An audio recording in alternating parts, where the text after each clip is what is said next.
9th ஸ்டாண்டர்ட்ல என் கிளாஸ்ல எல்லாரும் முன்னாடியும் சால்வ் பண்ணணும் அப்படின்றதுக்காக நான் இந்த பஸ்ல வந்து கத்துக்கிட்டேன். அன்பார்ச்சுனேட்லி அதுக்கான ஆப்பர்ச்சுனிட்டி எனக்கு கிடைக்கவே இல்லை. பட் இருந்தாலும் இதை யாரு கண்டுபிடிச்சிருப்பா? ஒரு மேத்தமெட்டிஷியனா இல்ல ஒரு ரிசர்ச்சரான்னு கேட்டீங்கன்னா அதுதான் இல்லை.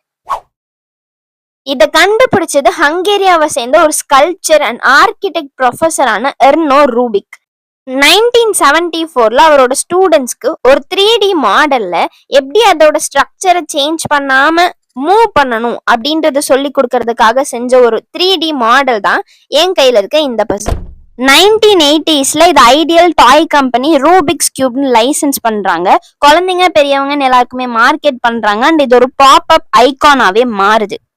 எகெயின் பீப்புள் கிட்ட இதோட இன்ட்ரெஸ்ட் குறைய ஆரம்பிக்கும் போது ஸ்பீட் கியூபிங் அப்படின்ற விஷயத்த கொண்டு வராங்க. நிறைய காம்படிஷன்ஸ் கண்டக்ட் பண்றாங்க. அண்ட் வேர்ல்ட் வைட் நிறைய சாம்பியன்ஸுமே உருவாகுறாங்க.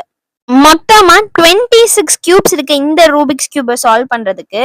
1s 10s 100s 1000 100,000 டோட்டலா 43 குவிண்டிலியன் பாசிபிலிட்டிஸ் இருக்கான் இந்த ஒரு கியூபை சால்வ் பண்றதுக்கு.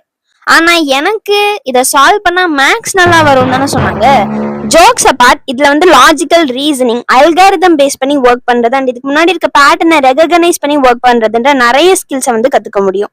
இனிஷியலி நான் இதை சால்வ் பண்ணும்போது ஃபர்ஸ்ட் பாட்டம் லேயர் சால்வ் பண்ணோம், அப்புறம் மிடில் பீஸ் சால்வ் பண்ணோம், அப்புறம் டாப் லேயர், அதுக்கப்புறம் டாப்ல இருக்க கார்னர் பீசஸ் சால்வ் பண்ணோம்.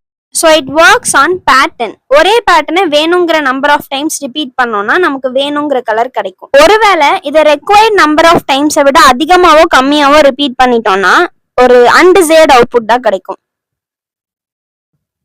அன்டிசைர்ட் அவுட்புட் தான் கிடைக்கும் ரெக்வயர்ட் நம்பரை விட அதிகமாவோ கம்மியாவோ ரிப்பீட் பண்ணா.